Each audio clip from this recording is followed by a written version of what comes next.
We're going to start with agenda item number 1, alley project briefing. Mo, you have the floor. Thank you, Mr. President.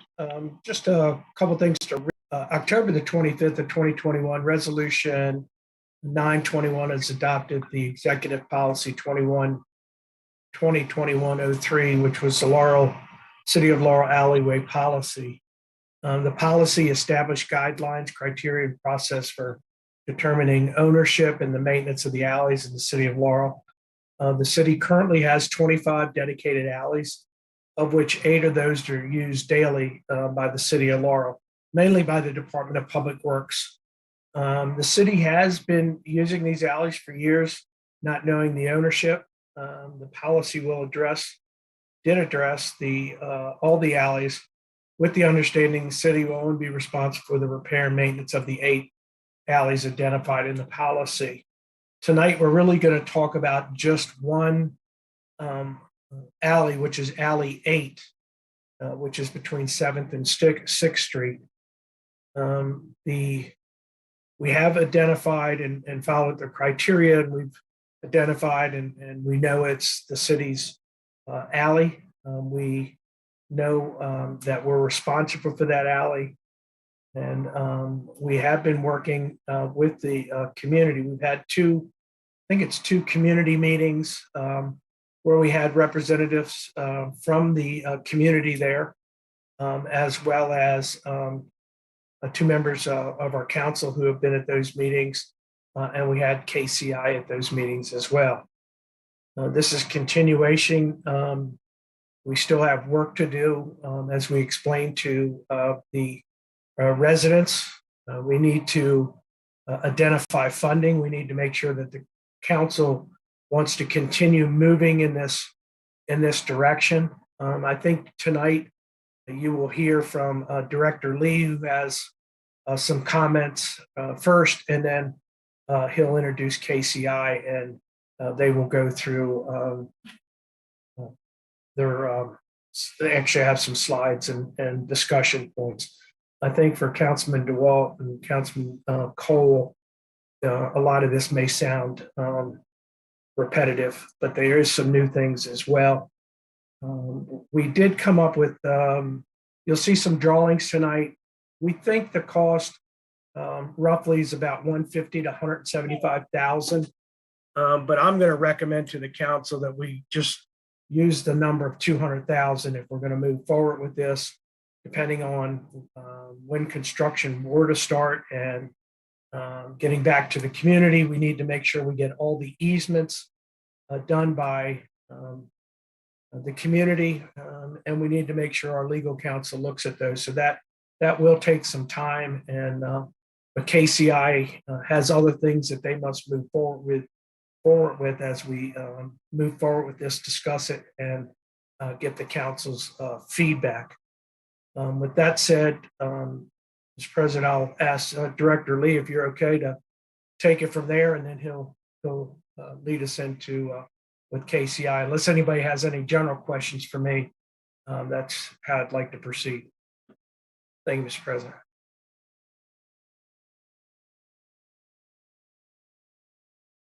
Director Lee, you have the floor.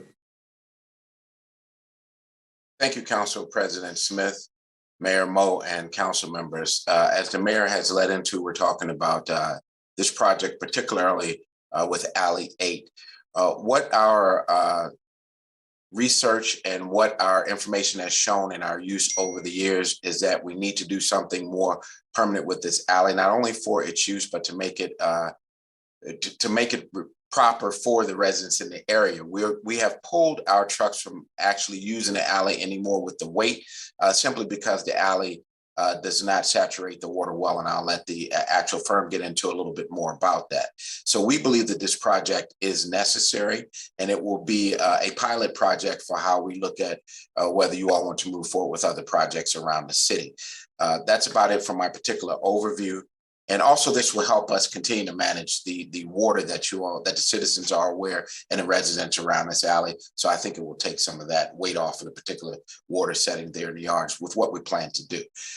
That's it for my introduction, but I would like to bring forth the representative from KCI to answer any other questions that you may have. And they can go into a deeper explanation about the various services and what we mean by impervious and some of the surveys that we did, if that's okay. Christy, is Stephen on? Is he? Can you guys hear me? Oh, there you go. I'm sorry, Steve. I didn't see. Yes. Okay. Sounds good. Nice to meet everybody. Thank you, Mr. Mayor, council members, and those in the community that may be watching. I'm Steve Jarek with KCI Technologies. I'm a civil engineer out of Fulton, Maryland. I'm a licensed civil engineer in the state of Maryland. Let me share my screen here. 1 second. Do I have the ability to do that? There we go. Okay. You all let me know if you can see that. Okay. Can everybody see that? Thumbs up? Yeah, we can see it. Okay, great. So yeah, we're here to talk about Alley Street in between 6th and 7th. Today, we've got an existing deteriorating gravel alley. And we were really brought in to take a look at that alley to address the condition of the pavement as well as the drainage concerns out there. So in May of 2021, we completed a property line survey as well as a topographic survey to pick up the elevations here. All right. And then in June of 2021, we met with the community, as the mayor mentioned, to discuss options for upgrading the alley, which included a standard paving section and also potential stormwater upgrades, including the possibility of a permeable surface or permeable pavers. And then after that particular meeting with the community, we subcontracted geotechnical borings and recommendations, not only for this alley, but also 5 other alleys throughout the city. And let me pull that up for you. So we did a total of 14 geotechnical borings. They were all soil borings taken to a depth of 10 feet. And then we also performed infiltration testing to see if water is able to infiltrate into the ground at those locations. Okay. So let me focus back in on our particular alley. We did 3 borings in the alley, again, all to a depth of 10 feet with infiltration testings for the water. And what we found was clay soils within all 3 soil borings. And the infiltration testing came up with a resulting infiltration rate of 0 inches per hour. Just to give you some background, the state guidelines for infiltration for stormwater management purposes is 0.52 inches per hour. So we were unable to meet the minimum infiltration rates for using this as a permeable paver system and a stormwater management system. Additionally, with the clay soils that were encountered, clay soils, they don't infiltrate water. They also are very moisture sensitive and tend to shrink and swell with water. Okay. So based on those factors, we are recommending going with a concrete paving section. So right here is a rendered view of the alley. Here's kind of the overhead view. And then we've got a couple isometric views so you get a look at what this alley could look like. In addition to this option, we've got 2 other options that have the stamped concrete with more, I'll say, creative finishes and patterns in there. With all three, here, let me show you the next option. Go. With all three of these options, there will be speed humps, not bumps, but speed humps to deter folks from cutting through here. And there also would need to be signage on either end of the alley, again, to have people not cut through here, to make sure this alley is for residents only. Drainage wise, the whole, part of the purpose of this project is to deal with the standing water that's out on the alleys today. So what we're looking at is a V channel. Okay. So water would be flowing from the edge of the paving to the center here in a V channel. And then that water would be carried down the surface of the alley. And then it would eventually discharge into 6th Street. Okay. Into the gutter pan that's on 6th Street. That water then continues on north until you get to Main Street, where there's a storm drain system. So as the mayor mentioned, the budget for this project somewhere between $150,000, $175,000. That's inclusive of design and construction. Right now, KCI has gone through, we've done, the preliminary investigations with Survey Geotech. We've come up with these design concepts. So we're looking to get, from what I've heard from the community, the preferred option was concept number 1, which is a more traditional pattern. So we'd be looking to come up with final engineered design and construction documents, get that out to bid, and then work with the city to get a contractor on board to actually construct this thing.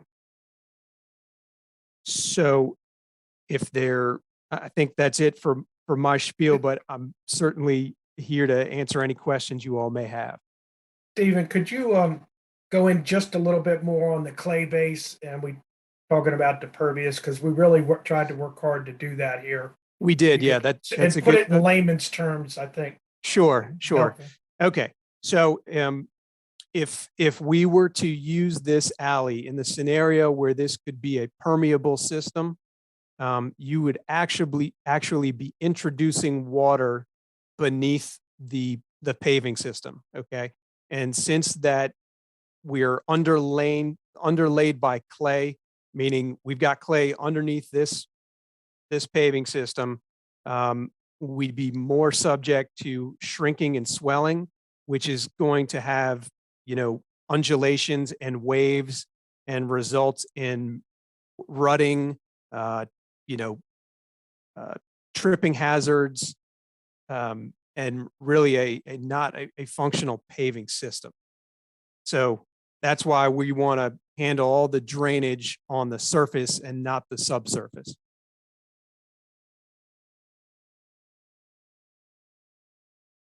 One other item I think it's helpful to point out, with the speed humps, we realize that we're running drainage down the center here, so we would be breaking those speed humps at the V channel there to ensure that drainage is still moving down,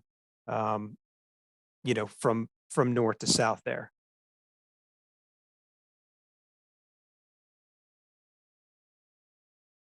Great, thank you. Sure.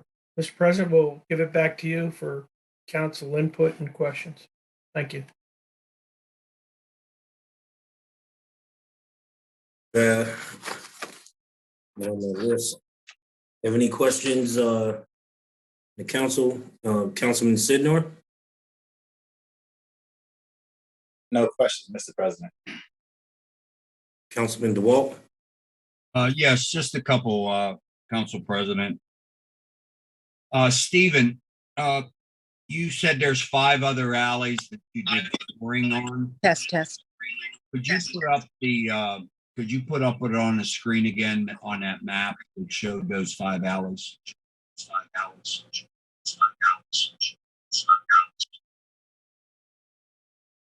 There we go. Yep.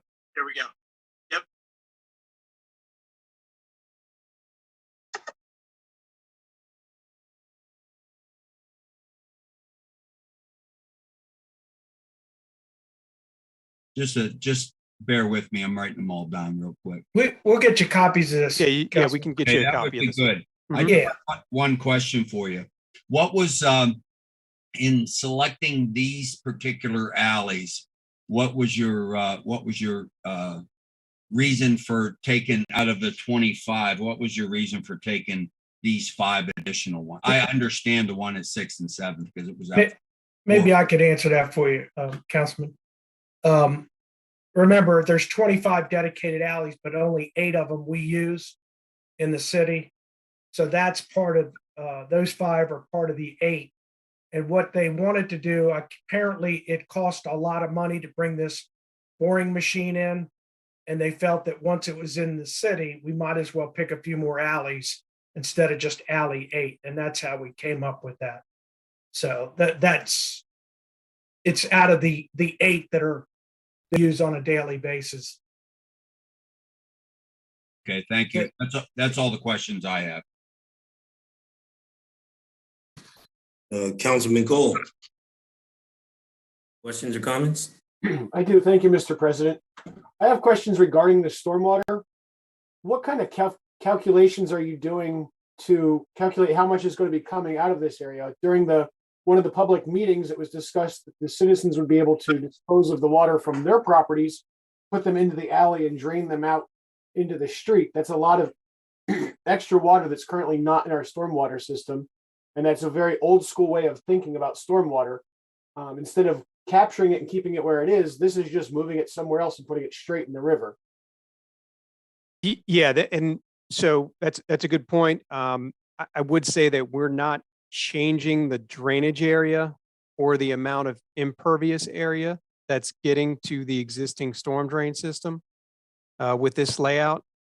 And I hear your concern about piping, residents' water into this system, but we're not putting in a storm drain as part of this project.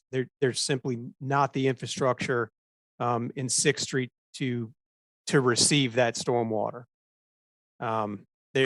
There's not a storm drain system until you get to Main Street. No, what I was saying was from the public meeting, there were discussions about some of the backyards have standing water and that they could potentially regrade to allow their water to flow from their yard into the alley and out to the street, which means there is more water that would be going into the 6th Street and down to the river, which would change the amount of stormwater that's being put into our system. Well, those storm drain systems are sized based on the contributing area that gets to them. So we're not changing the contributing area to those storm drain system. Now, whether I would agree there is standing water out there today that's maybe not making it into that storm drain system, but when you size a storm drain system, you've got to factor in the overall area that's getting to it. If I could respond as well, Councilman, part of that was, I brought that up. In the beginning, we were trying to do a pervious surface, which would allow people to tie in to a drainage system. That's kind of all been shot because we've got to come, if we're going to do this, they're recommending going with the concrete slab. So that's why that was stated before we actually knew what we could do there.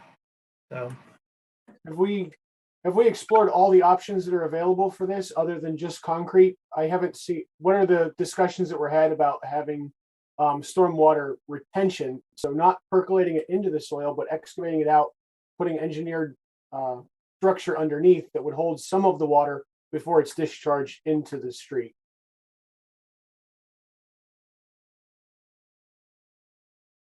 Steve, I'm gonna let you, yeah. Yeah. That one's above my head. Okay. Yeah, we have not done a retention or detention system, for something like that, for holding this water into a pipe. I think you would end up with some challenges there, because if you're going to put a pipe underground, then we really have no way to drain that out. We can't infiltrate that water into the ground because it's clay.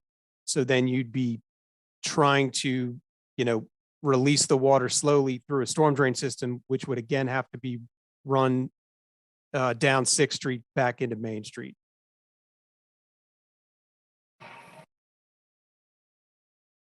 All right. I have no further questions on this. I'm not sure I'm behind this project. It seems like a lot for 16 houses is what I'm counting, or 16 properties that back onto this. And Ms. Director Lee, you said we're not using this alley anymore, correct? Because of weight?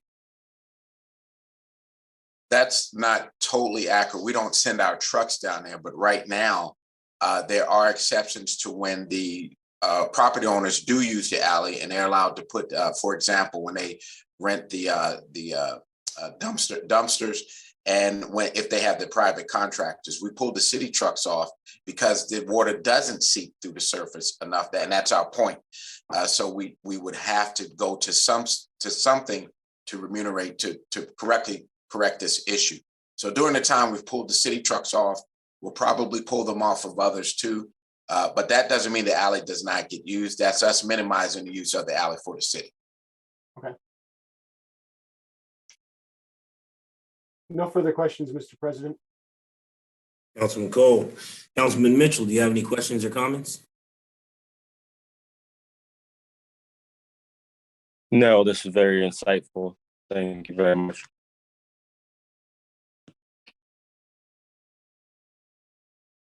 Mr. President, if I could make just a couple more comments. Sure. I do want to make a comment regarding the alleys not used. There is a lot of back end alley. That alley's for back end use for a lot of those residents there. Some, as you can see, even on the one for the garage. And then as you go up further, there's the apartment complex, which again does concern me somewhat, of a trash truck having to go in to dump trash. There's a dumpster back there and other things. I think, again, this is what we're trying to take a good hard look at on how far we really want to go with this. But I do think if we move forward, it only makes sense for us to do something that fits within the community and that's going to do the job, quite frankly, and something that we can all be proud of, quite frankly. And I think that's when we found out we couldn't do the pavers.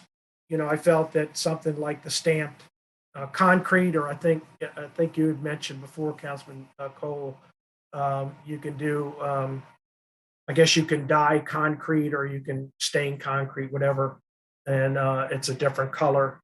But I just wanted to make those couple of points.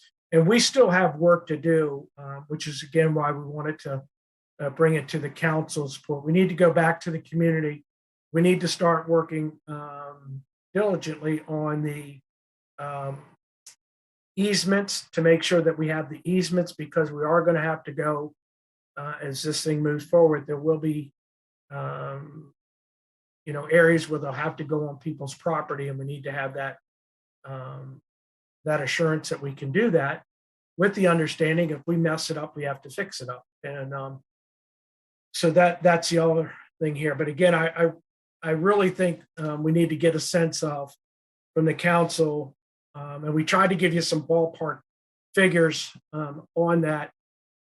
It's not going to be cheap, and as we move forward, you can see how long some of the other alleys are. It may be more costly with others, and it's going to get us into stormwater management. This one here is just on the line, or a little bit under, of having to go to stormwater management, and which would require, correct me if I'm wrong, Stephen, stormwater management ponds, other things, going through the county process, all of the permitting and all those other things. So, I want to be upfront about this, but I do think if we start this is, I've never been shy about this. I think this is at least a 6-year, 7-year CIP project where we take those initial 8 and try to do one a year. And if this is the way we want to proceed or something, again, it might change depending on the neighborhood a little bit, but not every neighborhood's going to have speed bumps or humps, in my opinion. I'm concerned about traffic cut through when it backs up at 7th Street, cutting through to 6th Street. And that's why I think it's important to have the speed humps here. So little things like that will change within each of the different alleys that we look at as we move forward with this. So with that said, I just want to get a sense of, do we want to continue to proceed? Do you want the administration to look for funding to amend the CIP, or to, when we come up with the budget, to make sure that that's in there? And there is an alleys already in the CIP, but I think we'd probably pull this out and make it a separate project. So that's all I have, Mr. President, unless anybody has any questions. Thank you. Council President, could I have one more question of Stephen? Sir, Councilman DeWalt. Thank you. Stephen, if you look up the alley, to the left there, where there's that no parking sign, you have an area of grass there. I believe that's asphalt, and I believe people park back there. But if you look up the right side, you could see there's, the yards and plenty of grassy areas and plants and trees. There's some bamboo they're growing up there. There's also the parking lot with the church and the parking lot with the apartment complex up in there. Have we ever thought of, those areas that surround the alley themselves, putting in some permeable surfaces that will actually absorb some of the water? And I know it's only going to go down 10 feet there, but the whole thing is, it's not where the concrete is. It's going to be a surface where maybe we could put some surfaces in there, or just basically some sort of growth there that will absorb that water and keep it there, and do the natural plan of natural earth of absorbing it, or it getting back into the earth at one time. Have you guys looked at anything like that? Well, I guess big picture, we were focused on, the property that the city owns. So that's what we looked at. We would need to approach, these property owners to discuss anything like that, which has not been done yet. I think you're going to encounter similar situation, with clay soils and not really being able to get a lot of bang for your buck in terms of stormwater management in these areas. But it's something, I could certainly explore if you all would like. Yeah, even that little section on the left there, where the asphalt isn't in great shape or anything like that. And I think there's some maybe some pavers or something there or anything. It's not in really great shape. Couldn't we possibly even grow in grass there and encouraging the property owner to? There's always parking on 6th Street. It doesn't get real crowded, and even encouraging little thing like that of digging up that asphalt there while we're doing the alley and planting grass or something that's going to absorb the water to some effect, that maybe will take the whole water off of the alley coming down 6th Street. Sure. Yeah. If that property owner was willing to, change the paving to a grass surface, I think there would be a benefit there. Okay. Thank you very much. I appreciate it. Yes, sir. Thank you, Councilman DeWalt. We're moving on to agenda item number 2, which is bid recommendation, purchase of police in-car camera system, Axon Enterprise Incorporation. And Director Frost, you have the floor. Thank you, Mr. President, Mayor, and council members. This evening before you is the purchase of 10 Axon in-car camera systems. This is a third purchase of the Axon camera system as we transition away from the current camera system made by Panasonic. We currently have vehicles on the way in to be upfit, and we need to purchase 10 cameras. This is typically attached to a 5-year contract. In this case, that contract we're attaching it to is running already. So it's actually going to be a 33-month contract. And at that point, the police chief and his staff will engage Axon with our other systems that we're using with them and work up another 5-year contract. This is a sole source contract because it's Axon camera systems and the only people that make it. The total cost of the contract over the 33 months is $50,400.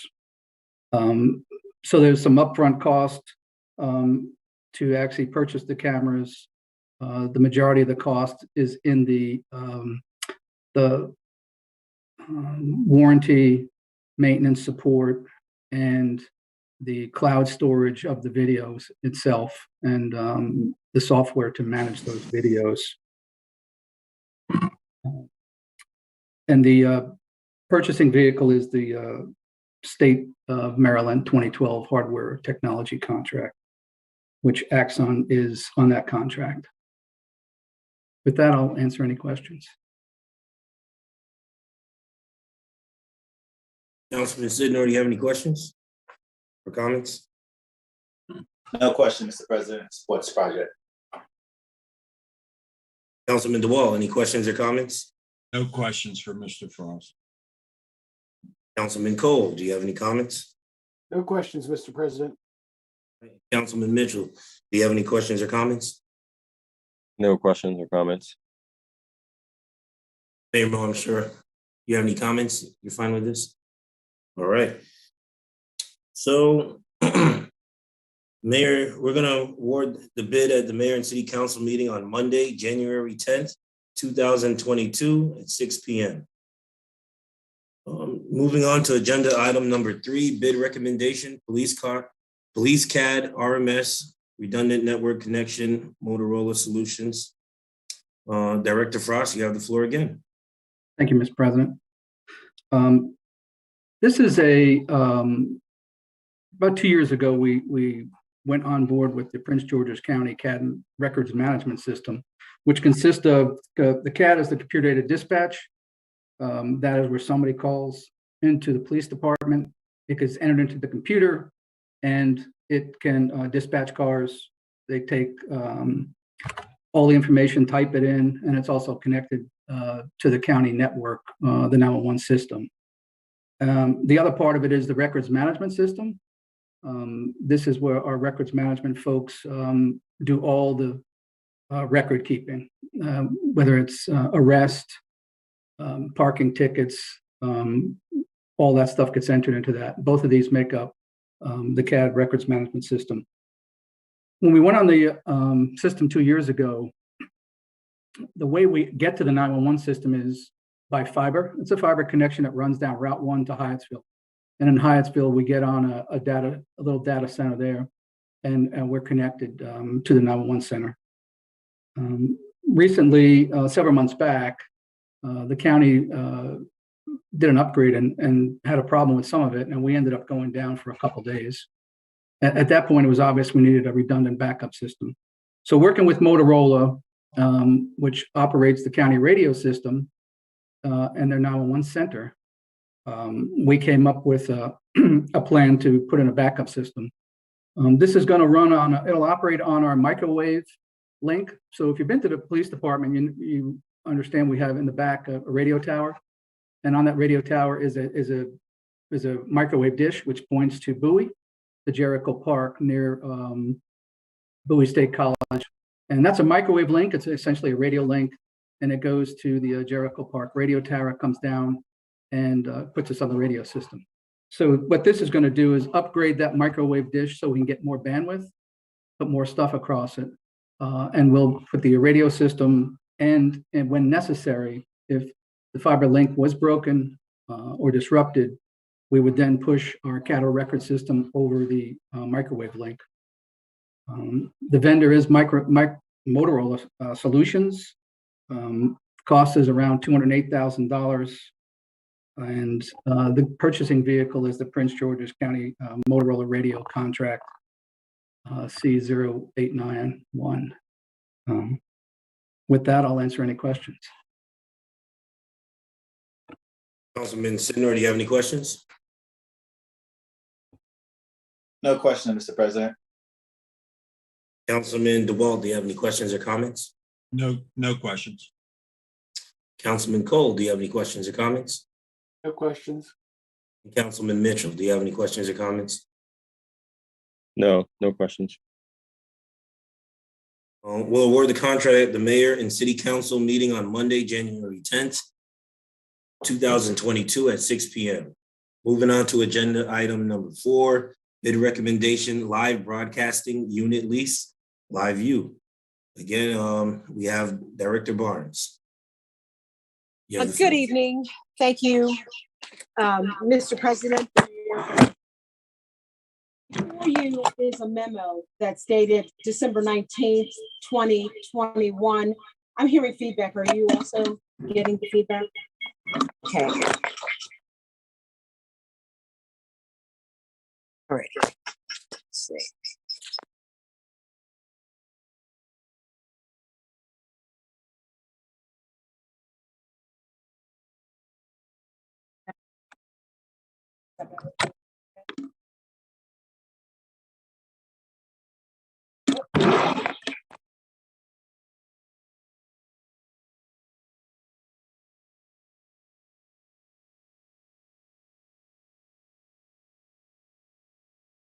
Good evening, gentlemen. Can you hear me?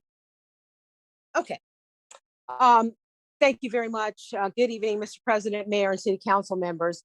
Before you is a memo dated December 19th, 2021, recommending your approval of funds for the leasing of the live broadcasting unit for Laurel TV. Notice of this project was provided to key vendors in the television industry who offer this specialized equipment. The project will allow us to expand our broadcasting capabilities in the field, which could be a key during a health crisis like the pandemic if we were forced to leave the building, but we still had to get critical information to the community. It would also give us the opportunity to increase our entertainment and sports coverage, and also broadcast live events like the Main Street Festival, Town Center at Laurel, concerts, local high school sports. Now, this equipment would give us a dedicated line also that would fortify our live social media production. LiveU Incorporated is located at 2 University Plaza Drive in Hackensack, New Jersey, and they are the premier provider of this equipment. They submitted a bid of $35,820, which includes the actual live unit, 75 gigabytes of data, AT&T Priority SIMS cards, and an LiveU 4000 server and multi-input license. Different sets of required licenses are needed for this, including software and servers. Now, funding for this project is available through the Public Education and Government or PEG fund account through the adoption of Ordinance number 1992. I respectfully request that we award this bid to LiveU Incorporated in the amount of $35,820 per year. I'm happy to answer any questions at this time. Councilman Sidnor, do you have any questions? Just a comment. I read in the section on Director Bonds, you said it was cheaper to lease this equipment and own it outright, correct? That is correct. When you lease this equipment, you get all of the licenses and everything else that you would need to operate it is included in the lease price. If we purchased it, it would only include the unit, and then we would have to pay an additional $6,000 for licenses, another $810 a month for different additional software and things like that. Also, leasing it versus purchasing it allows us to get the latest and greatest of these live units. If a new model comes out during our lease year, we get the new model. If we buy it, you know how technology becomes dated as soon as it leaves the the vendors' store shelves. So leasing allows us to scale up and get the latest model when they become available. Thank you, Director Bonds. I'm looking forward to you guys working with this project in the future as well. Councilman DeWalt, you have any questions or comments? Just a comment on it. I don't know. It seems to me to be a little premature in spending the money on this. We have, who knows if we're going to have the Main Street Festival? Who knows if we're going to have any concerts up at Town Center? The rest of it, you know, with sporting events and everything, how we are, and if we have to leave City Hall, I believe we just put millions and millions and millions and millions of dollars into air vents and cleaning the air vents and all that stuff that we do up at City Hall. Unless we get some exorbitant amount of some sort of other virus that hits us or whatever, but we have no idea in the next year where we're going to be. And the Main Street Festival might get canceled. The things up at Town Center might get canceled. I just have a lot of reservations in spending this money at the situation we're in. I mean, we're still doing Zoom meetings and everything else like that. And this live stuff, we might never get to the point where we're doing it for at least another year and a half or two. We don't even know where that's coming from. So I'm just a little apprehensive on voting for it. Thank you. And Councilman Cole, any comments or questions? Thank you, Mr. President. I have two. Ms. Barnes, did you say in your presentation that this is being funded through a grant, so this will not cost the taxpayers any money? No, Councilman Cole, Laurel TV is what's called a public education and government channel. It's a PEG channel. So we get money from Comcast and Verizon to operate our PEG channels and provide information to the public. So that's an account that is that we have all the time. They pay us fees to provide this information, and that money is used to purchase equipment to provide the information to the public. So that's where this money would come from. It's not a grant. It's just, it's our PEG fund, and that's where the money would come from. So we already have this money? Absolutely. Yep, we already have it. My second question is, the presentation says with the lease, we get 75 gigabytes of data. Yes.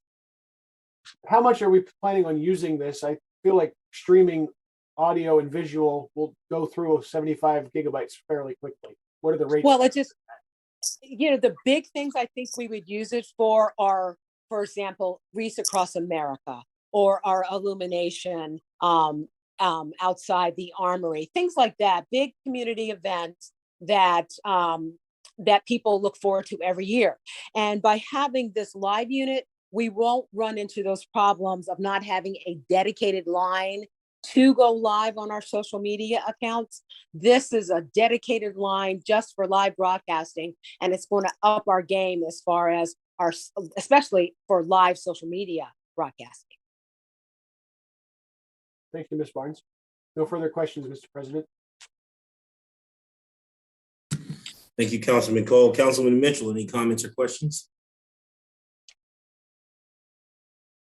No. Thank you. All right, we'll award and bid at the mayor and city council meeting on Monday, January 10th, 2022 at 6 p.m. Moving on to agenda item number 5, fleet acquisition, 2021 Ford F-150 trucks. Director Lee, you have the floor.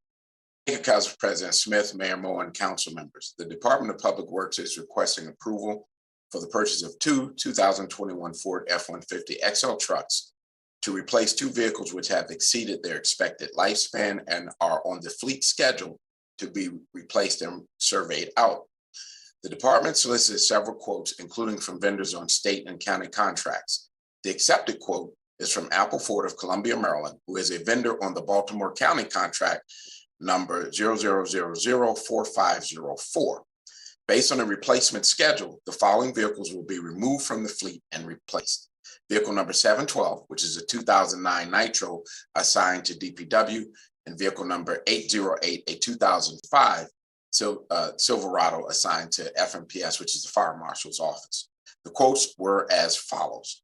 Apple Ford, $61,000, Lindsay Ford, $57,859, and Hertrick Fleet, $54,686, and that's combined for both vehicles.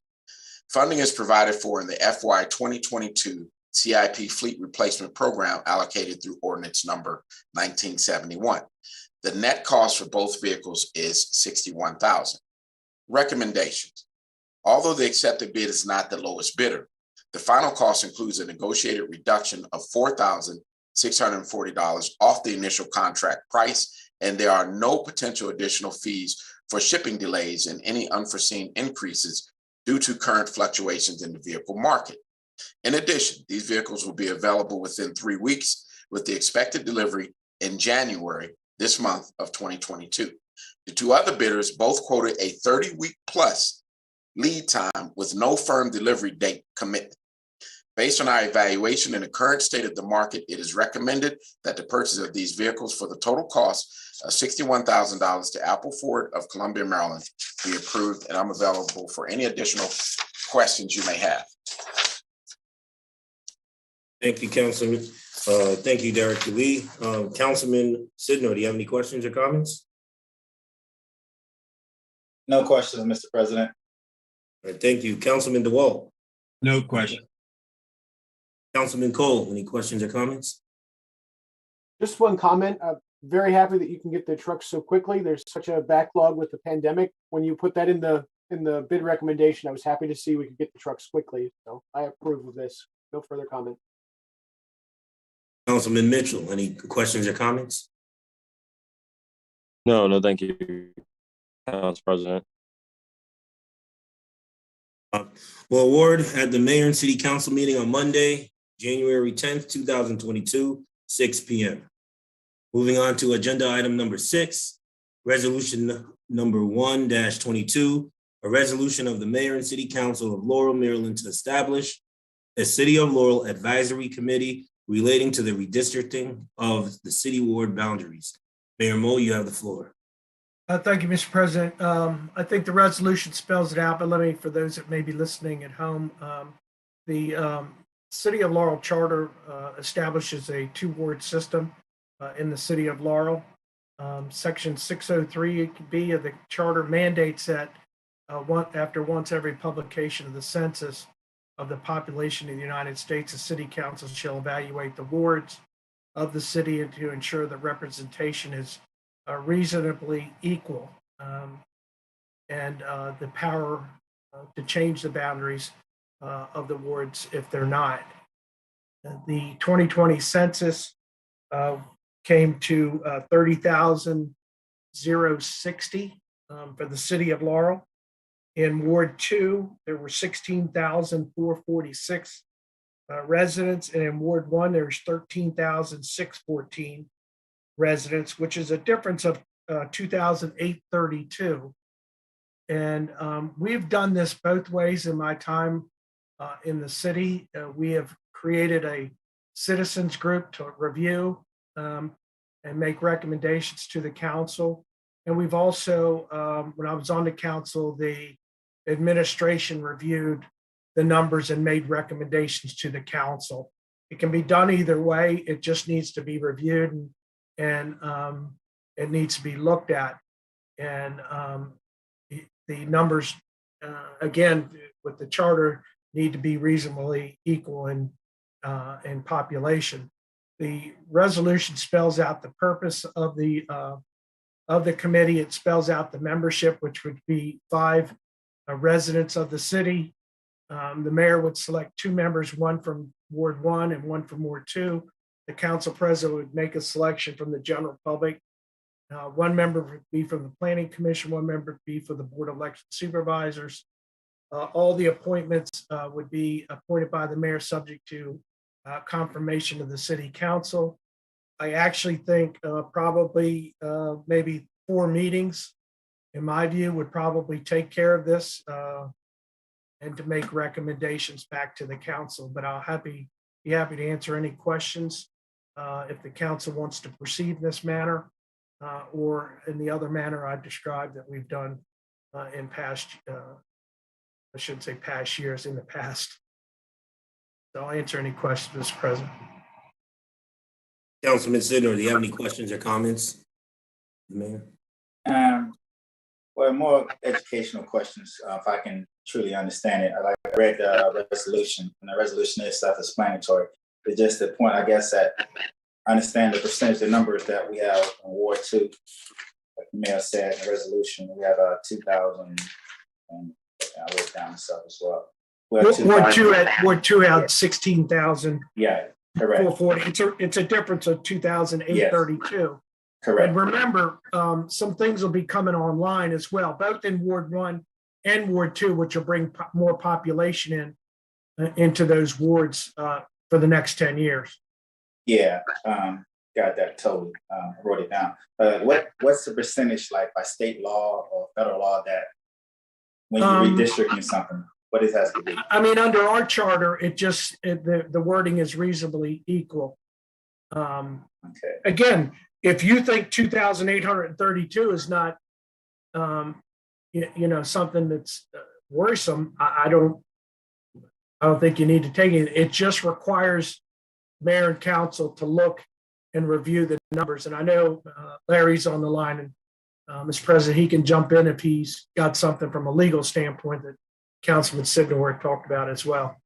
Yeah, thank you, Mr. Mayor. Like I said, my questions are more for educational purposes, so I can understand this, because it's only happened every 10 years, and I'm redistricting something. So, I try to say reasonable equally. So that's kind of like, that's something that the council to determine. There's nothing, she's saying that the state or the federal government say a percentage has to be this amount, that amount.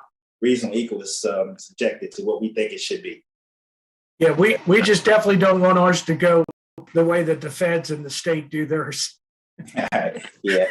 All right. So I understand that we can get a committee as well, but what about, like I said, all this education program, what about hiring a consulting firm that does this every day, does this for a living, and then they get a report back to the mayor and city council? I understand that we hire somebody from the community. I mean, not hire anybody from the community, but we appoint someone from the community, but we still got to understand their experience. I'm quite sure you're going to pick some people with experience when we got to review that.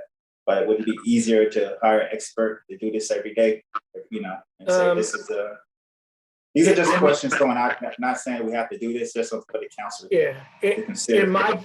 In my view, I think it'd be a waste of taxpayers' money to hire a consultant for this. I think it can be done by the city council, through recommendations from the administration, or through the advisory committee, but I'm not sure I would waste money. You're only talking about knocking off 1,000, and I had looked at some, and I meant to bring them tonight, but I'm at my residence. I had done something where just shaving one piece off brought it to, instead of 2,800, it was something like 1,000 difference. And that was it. So. Okay. Like I said, these are just my opinion, Keith. I mean, yeah, I know. That's yeah. I'm not knocking any of it. Just like I said, trying to understand all angles of it at this type of years. So my last question would be, sorry for the feedback. I don't know why it's feedback. Yeah. So pretty much though, since Ward 2 has more people, and then redistricting something, we would lose some streets in Ward 2 from the south side of the we have to decide which streets we're going to lose. That's fair to say. I'm not sure that I could say where right now. I mean, right, I got you. Where I did it, it was really Laurel Hills area. If you take a piece, it was behind the shopping center. It almost gives you what you need without doing a lot of a change. Right. Again, people seem to look at all the houses. It's really not, it's about the population within that area. So the other thing I was reminded is Jack Brock, who was in Department of Planning, he made the recommendations last time and brought to the council. And we could do the same thing there as well if you don't want to go with the resident piece. So that can be done as well. All right, well, thank you, Mr. Mayor, for the education. Thank So you. thank you. Yep. Councilman Cole, Councilman Cole, do you have any questions or comments? I really like this resolution. I think it's great to get citizens involved instead of just the administration working to put a recommendation forward. It keeps it out in the open and transparent. And Councilman DeWalt, do you have any questions or comments? Just a comment about Laurel Hills. That area is so confusing because people that you actually think are in Ward 1 are actually in Ward 2, and people you think in Ward 2 are actually in Ward 1. It's very confusing. And like the mayor said, that just by taking a chunk of that, you can get between 1,000 and 1,500 votes to even make it a little bit more even. I just think it's a great idea because, and it's on this side of Cherry Lane too. And we always went by the Cherry Lane, somewhat of a border, but that Laurel Hills just defies everything else that we do as far as our citizens go. And I would like to see it restructured, especially concentrating on that Laurel Hills area. Thank you. Thank you, Councilman DeWalt. Councilman Mitchell, any comments or questions for the mayor? No, everybody answered really most of the questions. I guess the only question I have is there any plans or proposals for annexation in 23 to acquire more land? If I might, Mr. President, I don't know of any right now. And again, Larry wants to jump in. I'm not sure we can really take that into consideration, even when I made that statement of, the population may grow. You're supposed to use those numbers that were provided through the census. And but I can't answer your question. I don't know of any annexations pending or coming forward to answer your question, Councilman. But I would let, if you don't mind, Larry to jump in and speak to that as well. Sure. Thank you, Mayor Mo and Councilman Mitchell. Good evening. Yes, the mayor is correct that this is based on the census, which has obviously already occurred. And any annexation issues which would add population to the city would be taken into account really the next census coming up. But this is where we're basing everything, any redistricting must be based on the census that just occurred. So the annexation would not have an impact on that. I hope that answers your question.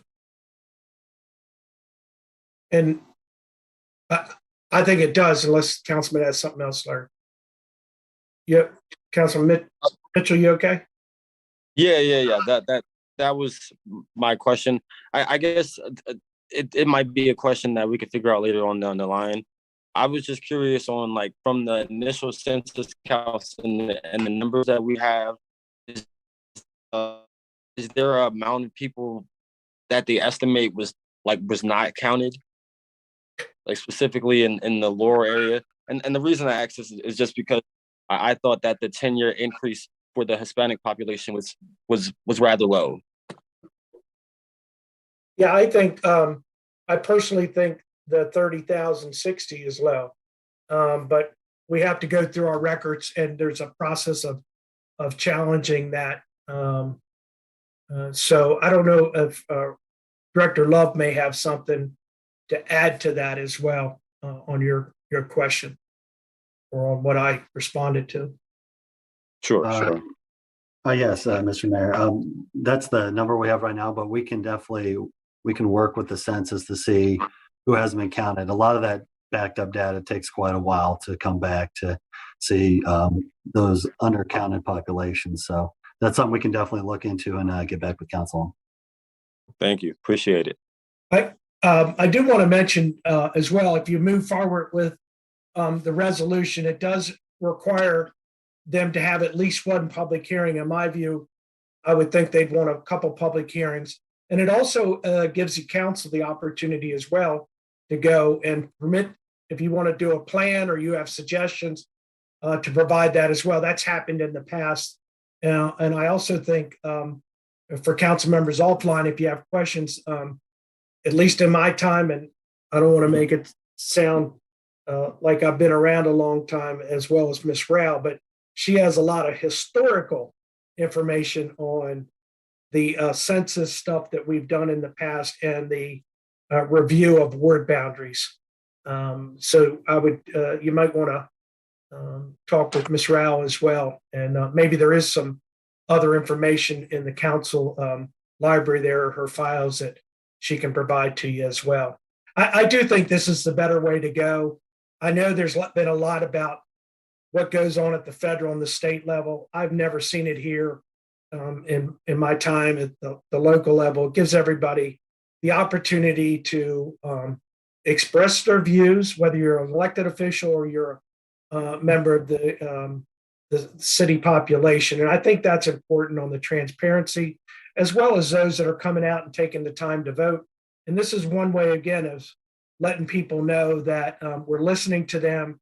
We're adjusting our boundaries. I don't think there's where you would see a third ward might be recommended. I think the 2 is with the at-large works. But again, I think making sure that it's a neutral review process with citizens of the city of Laurel says a lot, and hopefully brings out others to take a look at making sure that when the elections come up, they're voting because they were part of that process.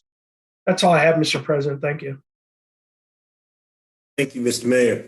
Moving on to, we'll introduce and hold the first public hearing at the Mayor and City Council meeting on Monday, January 10th, 2022 at 6 p.m. Moving on to agenda item number 7, ordinance number 1991, text amendment number 261, Unified Land Development Code, updates phase. Director Love, you have the floor. Thank you, Mr. President, Mayor, and council members. Only thing I want to update you on today was, and I made mention of it at the last council meeting, was the section 20-28.6, the art in public places. Reading through it, we felt it wasn't clear enough to what that included. It kind of only talked about newer, new developments, but want to let you know that this will also, the guidelines between this or for this will actually also be for new works of art on existing developed commercial, industrial, or mixed-use properties. So just want to make that more clear. I thought it was a little narrow, so that is the only update I have right now.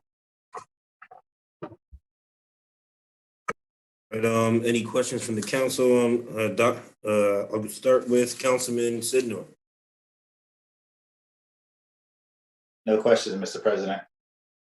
Councilman DeWalt. No questions. Councilman Cole. No questions. And Councilman Mitchell. Yes, I was just, Director Love, I just wanted to know if you gave more thought about the requirement for the second category or the second usage, as far as like the amount of usage for that space. I did, Councilman Mitchell. We did look into it. I think putting a percentage on it probably wasn't the best thing to do as far as pushing that. But when those items do come in, we do take into very much the consideration of how much it's spread out. We're not looking for a small. We're looking for something more even-handed on that when they come in with that second use. So as of right now, we felt that it was probably best just to have the second use, but not put a percentage on it, as to not, kind of force it on that. But we definitely, those are all taken into consideration when they come in. We definitely know if an item or, say a commercial aspect comes in, what would be the best for that area as far as that. It's not, we definitely know when it's too narrow too. So we always take that into consideration. So just to kind of, I guess, feedback, I guess your thought is that it kind of pigeonholes whoever's coming in, kind of on what they can do. Is that? That's kind of, I think it kind of forces it to what it is, but the good thing so far, everyone's we've had come in through MXT have had a pretty healthy dose of two uses that have come in. So I think anything else that comes in will we're going to take that into consideration too and kind of guide them towards the other developments. One particular, I know I push and probably look at how they have it at West Side, how much commercial and residential they have out there. So that's something we'll kind of point them towards. Well, just the like, of course, feedback. I don't think necessarily it pigeonholes them. I would think that it codifies like a standard, for the people coming in, and makes it clear on what exactly we want. That was just a thought, Director Love. Thank you, Councilman Mitchell. All right, thank you, Councilman Mitchell. This ordinance is scheduled for action at the mayor and city council meeting on Monday, January 10th, 2022 at 6 p.m.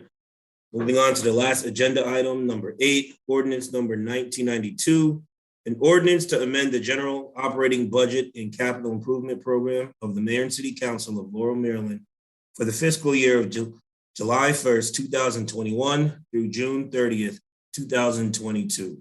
And to provide an effective date. Director Saylor, you have the floor. Thank you, Mr. President, members of the council, Mayor Mo. This is our third amendment to the operating CIP budgets. You have an addition of $65,820 to the operating budget, bringing the total to $49,615,015. Keeping in mind, our originally adopted budget was $36,749,195. This increased amount is between that and the $49 million is due to the appropriation of the ARPA funds that we're currently distributing. So on page 2, the $265,820 addition to the other miscellaneous revenues is the $208,000, which is coming from public safety surcharge fees that Mr. Frost presented his bid recommendation for the CAD RMS redundancy system. It includes $35,820 that Ms. Barnes explained during her bid recommendation presentation. And those PEG funds, just to add to what she was saying, we receive those funds quarterly. It's 3% of the subscriptions of Comcast and Verizon subscriptions. So 3% each quarterly we receive. So these, as you had asked Mr. Cole, these funds are in hand, and we don't budget beyond what we already have in the bank. So additionally to those funds, it's $12,000 again of PEG funds, and this will be used to purchase computers for editing in the Laurel TV station, and $10,000 of PEG funds to be used to create a podcast room in the Department of Communications. And these three programs were presented by Ms. Barnes and Ms. Jackson that through the ARPA application process. However, we determined that they were better suited for PEG funding. So then moving to the expenditure budgets, you see the $35,820 being added to the Department of Communications, but the $12,000 for the computers for the editing suites is being added to the Information Technology Department because, as you know, Mr. Frost, we put all the technology into his operating budget or his capital improvement projects. Then on page 3, you'll see the $218,000, which is the $208 for CAD RMS and $10,000 for the podcast rooms. Those are going into the miscellaneous financial uses. This is the department number that we use to transfer funds from the general operating budget to the capital improvement program. And then further down on page 3, you'll see that there are changes to capital improvement programs. Excuse me. So we're taking the remainder of the Riverfront Park erosion repair project of $66,057 and transferring that to to provide a generator at the Goody House. Now that Parks and Recreation administrative offices are moving there, as well as the rental program for that facility. Then you'll see the $10,000 addition to the Department of Communications. So this is the capital project for that podcast room. There's $50,000 from speed camera funds shown to provide for Laurel Police Department vehicle upfit. So as we get these vehicles from the enterprise fleet lease program that you previously approved, these vehicles need to be upfitted with technology, and those purchases will be forthcoming as those vehicles come in and the need arises. Then you'll see the $208,000 for the CAD RMS redundancy program. And then on the last page, $30,000 from speed camera funds for the radio system. And this is so that the Department of Information Technology has a bank of radios that can be used and swapped out for while others are being repaired, or we have new positions that need the use of a radio. And that's what I have, Mr. President. I can answer any questions. Thank you, Director Saylor. I will go down the line. Councilman Sidnor, do you have any questions or comments about amending the budget? No questions, Mr. President. Thank you, Director Saylor. Councilman DeWalt. Just one, Michelle. You said about the speed cameras, about 55,000 for upfitting the police vehicles. Is that correct? It's 50, Mr. DeWalt, 50,000. Mm-hmm. And then you said somewhere around 35,000 for the radios in the vehicles. 30,000, and that's between radios in the vehicles or the radios that different employees carry on themselves. Okay. Is there any other the monies that's changing as far as that we're appropriating from the speed camera fund? That's 80,000 total. Is there any more other things? Not at this time, no, sir. Okay, thank you very much. Yes. Councilman Cole, any questions or comments? No questions. Thank you very much for the thorough explanation. You're welcome. Lastly, Councilman Mitchell, any questions or comments for Director Saylor?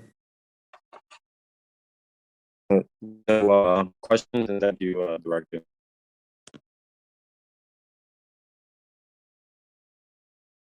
Questions? Is that right, Councilman Mitchell? Kind of went in and out. Oh, I was saying no questions, and thank you, Director, for the presentation. All right, so we'll move that and sorry. The council agrees. All right. When you're done, I don't want you to jump off. I do have a question. Go ahead when you make your comments. I'm sorry. No, I was just all right. So if the council agrees, we'll have the introduction and first public hearing on the ordinance at the mayor and city council meeting for Monday, January 10th, 2022, 6 p.m. Go ahead, Mr. Mayor. Thank you, Mr. President. I just wanted to go back to the alleys because I really didn't get a sense. Is it my understanding the council wants to continue to move forward with this and for the administration to look for funding and move to that next level? Because I know Mr. Cole and Mr. DeWalt had different answers, and I wasn't sure on the others. So consensus I kind of got. Councilman Sidnor, are you go for this? I'm support the project moving forward. Administration of funding. Councilman DeWalt, you're good to go. Yeah, I know we can't take a vote, but a consensus. Yeah. Okay. All right. So I think we're good to go with that, Mr. Mayor. And that concludes the agenda. The work session is adjourned. Great. Thank you all. Go on.